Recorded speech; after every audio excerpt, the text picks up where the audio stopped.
The President of Mexico, Andrés Manuel López Obrador, reaffirmed his position that the next summit of the Americas should be held without exclusions, a position that ratified during his virtual meeting with Christopher Dodd, special advisor to the White House.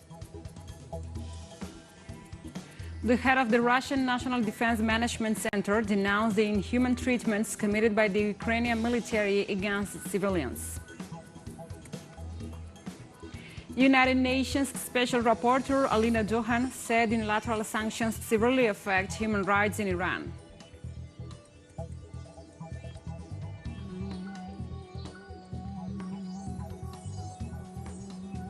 Hello, welcome to From the South. I'm your anchor, Gladys Quesada, from the TeleSUR studios in Caracas, Venezuela. We begin with the news. Stay with us.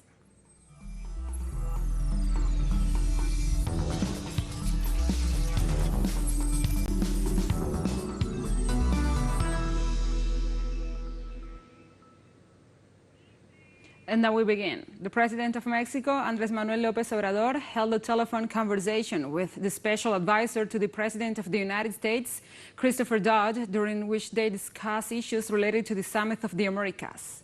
In this regard, Foreign Minister Marcelo Ebrard described the call as a friendly and added that Dodd was optimistic about the issue of not excluding countries of the region from the summit. The Mexican diplomat detailed that President López Obrador insisted on the rejection of not inviting the representations of Cuba, Nicaragua and Venezuela to the multilateral event. For his part, the U.S. official assured that he will give an answer on the matter in the next few hours.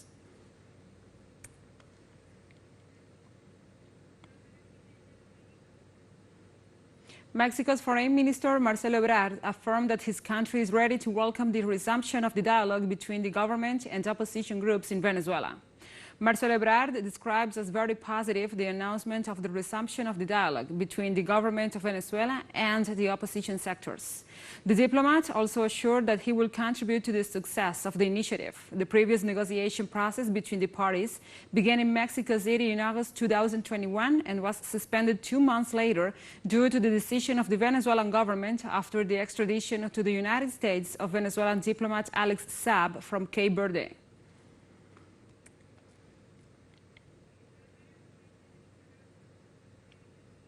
Nicaraguans commemorated the 126th anniversary of the birth of national hero Augusto César Sandino, known as the General of the Free Men and who inspired the Sandinista revolution that ousted dictator Anastasio Somoza in 1979.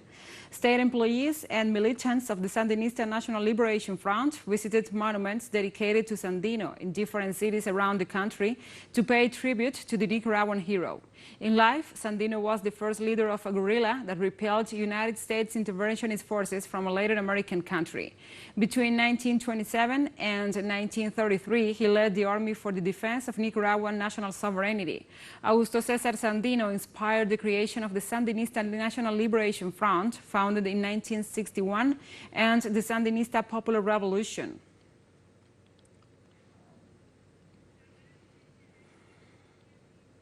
In Haiti, a bus carrying at least 20 passengers was hijacked by armed individuals in the town of Gros Morne in the Artibonite department located in the center of the country. According to national police, authorities in Port-au-Prince, a group of leaders and traders were returning from the public market in the city of Quanaminthe, bordering the Dominican Republic. Police officers confirmed that the driver of the transport was already released, while the location of the passengers is still unknown. Kidnappings increased in the Caribbean nation due to the spiral of violence caused by gangs. According to media reports, in the first week of May alone, over a dozen kidnappings were recorded in the capital.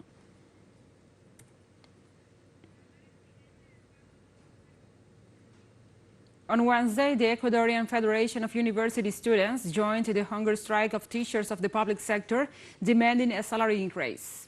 The leader of the Student Federation said that they joined the demonstration after some members of the university group accompanied the approximately 30 teachers who are demanding the implementation of a reform to the organic law of intercultural education. The teachers have been protesting for 16 days in row since May 3rd, demanding a fair wage increase, which will be drawn against a $500 million fund for teachers and student benefits. The striking teachers and students expect the Constitutional Court to rule in favor of the National Assembly approving the law.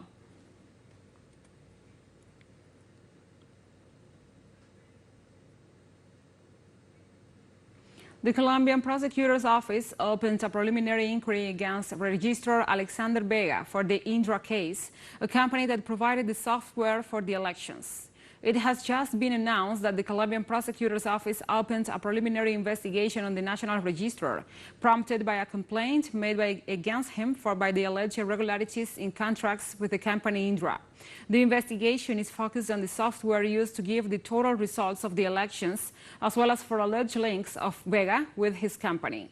The inquiry is in its early stages so far. The registrar has not been summoned to give his statement.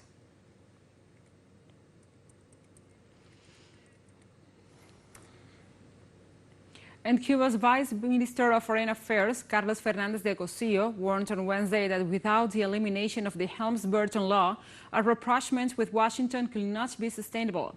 Fernandez de Cosio said that so far only the public announcements from the U.S. government are known, so the hostile policy against Cuba is still in force. The Cuban official recalled that they have to wait for the State Department's public announcements and for the regulations whereby the measures will be implemented. He also stressed that the decision does not represent an easing of the blockade, which is backed by the U.S. Helms-Burton legislation. Fernandez de Cosio finally pointed out that the White House's announcement was insufficient and stressed that the essential aspects of the blockade are not altered by the measures.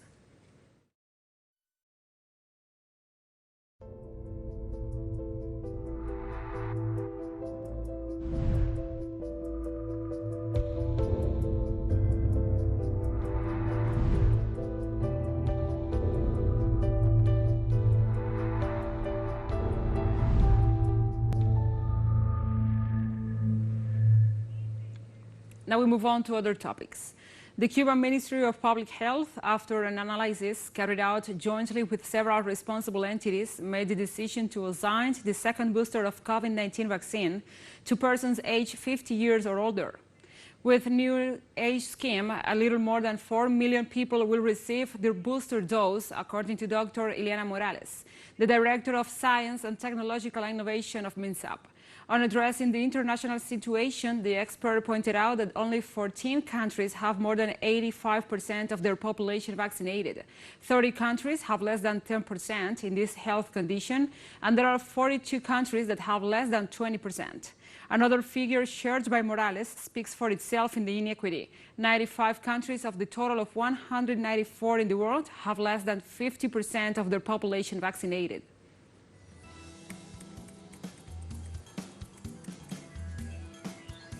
We'll take a short break now. Join us again after this.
We are back. In Russia, the head of the National Defense Management Center, Mikhail Minziev, denounced on Wednesday the inhuman treatments committed by the Ukrainian military against civilians. The diplomat pointed out that militants from the nationalist battalions and units of the Ukrainian armed forces used civilians as human shields. He also noted these extreme right nationalists still use civilian infrastructure to supply strongholds and deployed heavy weapons. Minziev detailed that members of the Azov battalion occupied a school and a kindergarten in the Kharkiv region, where they held by force several civilians in the basements, including minors.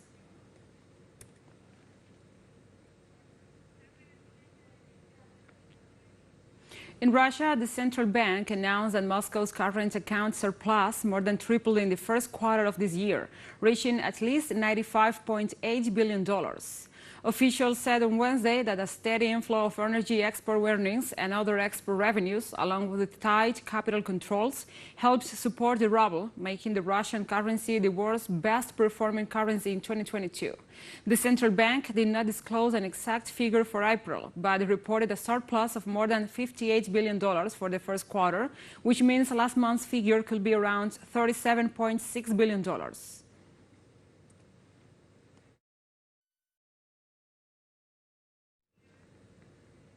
And for the past 8 years, the mining town of Kirskov, west of Lugansk in the Donbass, has endured unrelenting shelling by Ukrainian forces, located a few kilometers away. Today, it remains part of the front line in the Russian special military operation launched in February. Our special envoy there, Alejandro Kirk, is on the site. A public school in Kirovsk in western Lugansk today receives humanitarian aid from Russia. Here the war started in 2014 and has not stopped. For 8 years, our people have lost relatives, lost loved ones, lost people and friends. Our people were losing their homes, losing their possessions. We all saw off our defenders of the Republic together. In 14 in particularly, since 14, schools, kindergartens, the city's swimming pool have been shelled. Ukraine has cut off our water completely. We stayed a year and a half in the city of Kirovsk. There was just no water. All these years, the shelling has been carried out precisely in the sleeping areas. A Ukrainian missile landed unexploded in this house. It is the same type as the one that in April destroyed this residential building in Donetsk. It came in from above, it hit the house, it broke through the wall, and that's where it went under the stove. Half a meter deep it went in, punched through the floor and the soil into the ground. And who was at home at that time? Me and my mom. After 8 years of defending themselves from Ukrainian attacks, this time the people's militias are on the offensive, regaining the entire territory of the former province, now an independent republic. At this moment, I can say that more than 90% of the territory of the Lugansk People's Republic has been liberated. First of all, when planning offensive actions, the leaders of the Lugansk People's Militias, as well as the military of the Russian Federation. They are guided by the principle that we should not leave behind a scorched soil, but liberate it. Therefore, we have difficulties in advancing on all the sections of the terrain. We should not forget that the Ukrainian military have people as human shields. Mayor Sergeyevna is clear about the path to a lasting peace. Racism is not completely destroyed on the territory of Ukraine. We will probably never have peace because Nazism does not disappear on its own. It just rears its head more and more. Well, as a resident of Kirovsk, I can't even compare the brutality that was on the Ukrainian side against us in 2014 and the atrocities that they now create. Nazism, indeed, over these 8 years has grown. It seems to me it has generally enslaved Ukraine with its views, its atrocities. Well, I think until Nazism is completely destroyed, we won't have complete peace. Less than 30,000 people live in this mining town. The generous avenues and Soviet-era buildings betray a much larger project. Alejandro Kirk, TeleSUR, Kirovsk, Lugansk People's Republic. Now we continue. European Commission President Ursula von der Leyen said the bloc was taking its ambition to become independent of Russian fossil fuels to another level, as she announced plans for a nearly €300 billion energy package. The European Commission's investment initiative is meant to help the Euro countries start weaning themselves off Russian fossil fuels this year and includes proposals for more efficient use of fuels and faster rollout of renewable power. Russia is the EU's main supplier of oil, natural gas and coal, accounting for around a quarter of the bloc's total energy. EU imports of energy from Russia last year totaled €99 billion, the 62% of the bloc's purchases of Russian goods.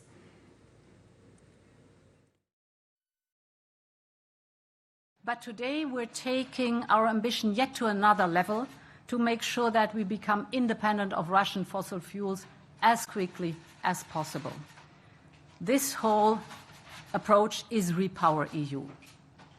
So Repower EU will help us to save more energy, to accelerate the phasing out of fossil fuel, and most importantly, to kickstart investments on a new scale.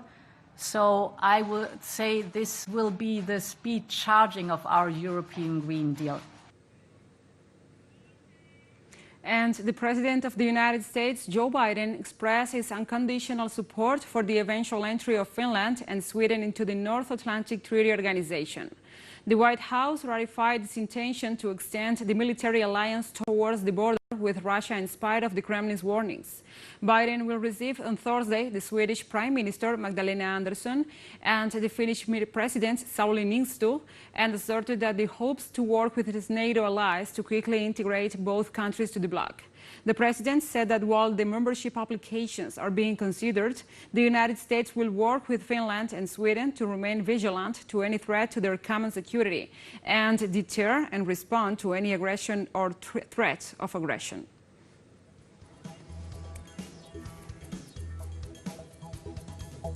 And we have more news coming up after a final short break, so stay with us.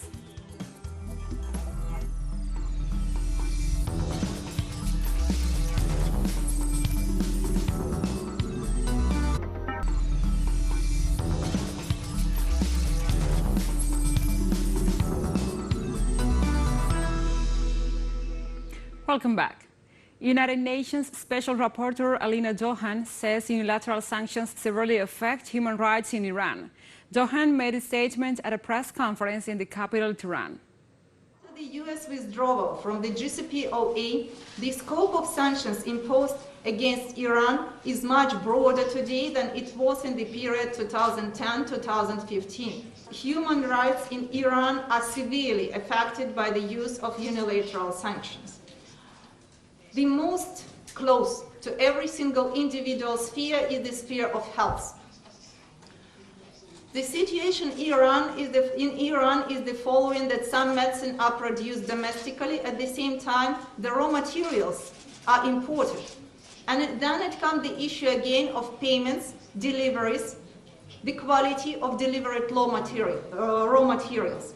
When it comes to the rare or severe diseases, there is no possibility to deliver them. And China firmly opposed the top United States naval officer's remarks on the Taiwan issue for violating the 3 joint communiques and interfering in China's internal affairs.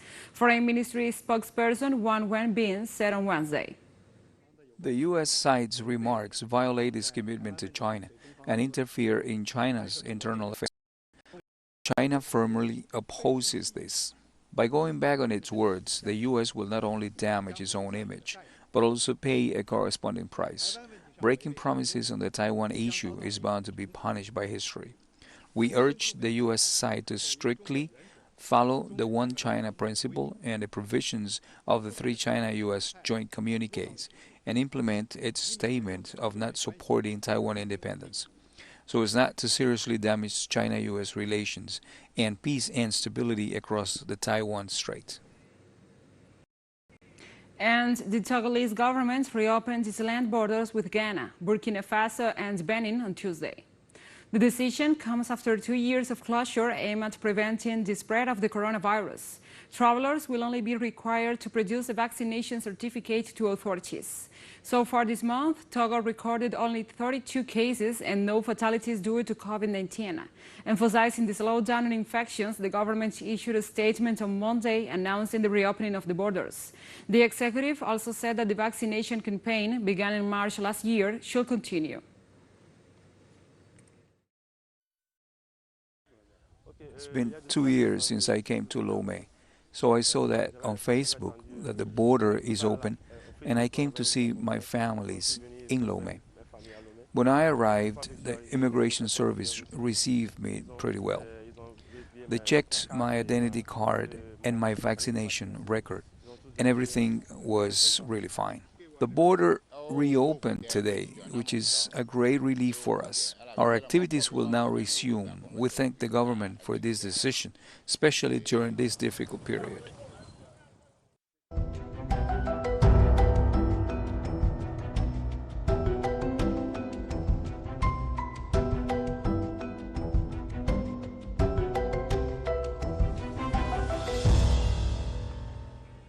And now we address other topics. By Tuesday, Cyclone Yaken left over 220,000 houses without electricity in southern Brazil. Meanwhile, cities in Uruguay and Argentina remain on alert.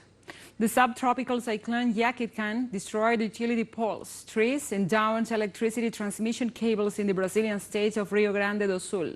Because of the storm, Brazil's National Meteorological Institute issued an alert for 400 cities. Where there may occur a windstorm, another 41 towns are said to be in great danger. In Uruguay, Yaken left one dead in Montevideo and wreaked havoc in Punta del Este with winds of up to 100 kilometers per hour. And in Argentina, authorities issued a yellow alert for the city of Buenos Aires and its surroundings.